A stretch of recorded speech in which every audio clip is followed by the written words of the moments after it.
मुस्लिम धर्म के endowment board पर लिमिटेशन एक्ट अप्लाई करके नरेंद्र मोदी की सरकार एंक्रोचर को मालिक बनाना चाह रही है एडवर्स पोजीशन की बुनियाद पर। मैं डायरेक्ट चैलेंज कर रहा हूं भारत के प्रधानमंत्री को कि आप, मेरा सवाल आपसे है, आप जब अमेंडमेंट ये ला चुके हैं, कानून बना चुके, तो क्या संभल की मस्जिद वक्फ की प्रॉपर्टी रहेगी? क्या ज्ञानवापी की मस्जिद वक्फ की प्रॉपर्टी कहलाएगी? क्या मथुरा की मस्जिद वक्फ की प्रॉपर्टी कहलाएगी? दोस्तों, अभी भी देश भर में वक्फ कानून को लेकर लोगों में काफी ज्यादा नाराजगी देखी जा रही। देश के कई राज्यों में इस कानून के खिलाफ लोग सड़कों पर हैं और सरकार के खिलाफ जमकर नारेबाजी करते हुए नजर आ रहे हैं। पश्चिम बंगाल की बात करें तो वहां पर इस कानून को लेकर प्रदर्शन हुआ और प्रदर्शन के दौरान पुलिस और प्रदर्शनकारियों के बीच में झड़प हो गई, जिसमें 3 लोगों की जान भी जाने की खबरें आ रही हैं। वहीं इस मामले को लेकर एमआईएम की चीफ असदुद्दीन ओवैसी ने इस कानून के खिलाफ प्रदर्शन करने की बात कही है। उन्होंने कहा कि बीजेपी ने अपनी सहयोगी पार्टी के सपोर्ट के जरिए वक्फ कानून को आसानी से पार्लियामेंट में पास करा लिया और इसके जरिए मुसलमानों के धार्मिक वोट से कई चीजों को छीन लिया गया है।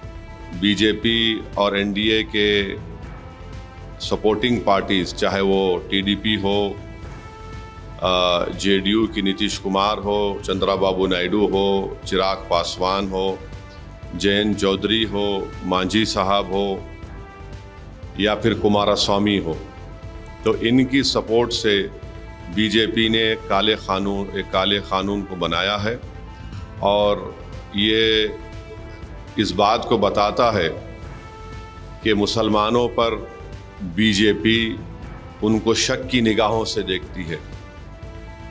और इसलिए देखती है क्योंकि हिंदू धर्म के एंडोमेंट बोर्ड में, जैन धर्म के एंडोमेंट बोर्ड में, सिख धर्म के एंडोमेंट बोर्ड में, यहाँ पर सिर्फ उन्हीं के मजहब का मानने वाला उसका मेंबर बन सकता है।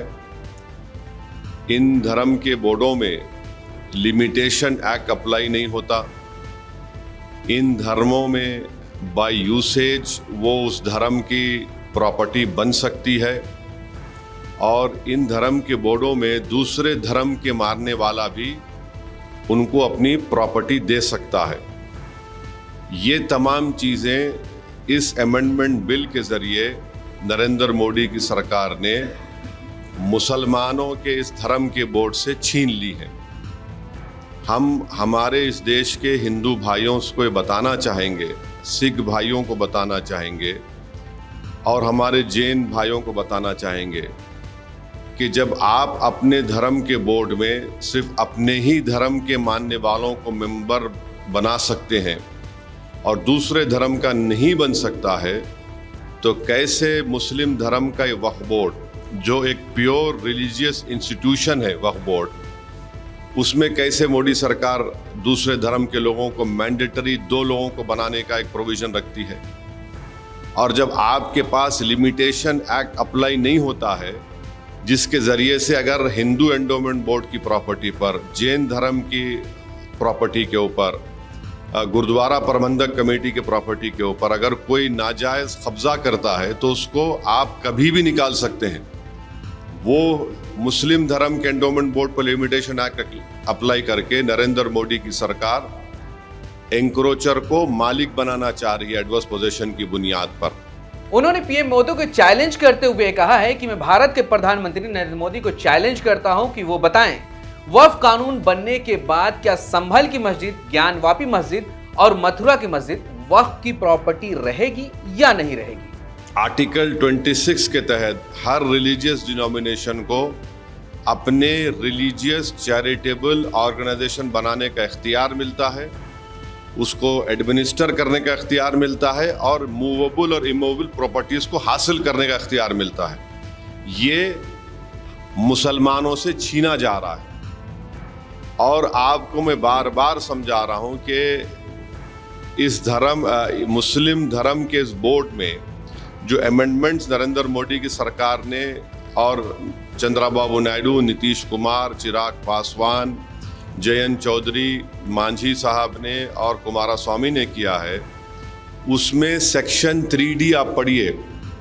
सेक्शन 3D को जब पार्लियामेंट में ये बिल डिबेट हो रहा था उसको बुज़दिली से अमेंडमेंट को पेश किया गया। और अमेंडमेंट क्या बोलता है कि जो भी मस्जिद, दरगाह, खानखा, आशुरखाने, इमाम बाड़े आर्कोलॉजिकल सर्वे ऑफ इंडिया के तहत प्रोटेक्टेड और एंशिएंट मॉन्यूमेंट रहेंगे, अब ये बिल बनने के बाद उनका रजिस्टर एज ए वक्फ प्रॉपर्टी नहीं होगा।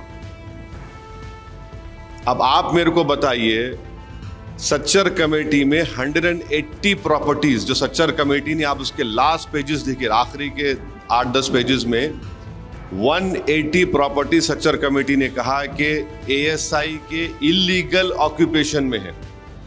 इस सेक्शन 3D के तहत हम उस 180 प्रॉपर्टीज को खो देंगे, जिसमें मस्जिद भी है, खानखाएं भी हैं, कब्रस्तान भी है, दरगाहें भी हैं, सब है। अब इसका इफेक्ट ये भी होगा कि संभल की मस्जिद अब वक्फ की प्रॉपर्टी नहीं रहेगी।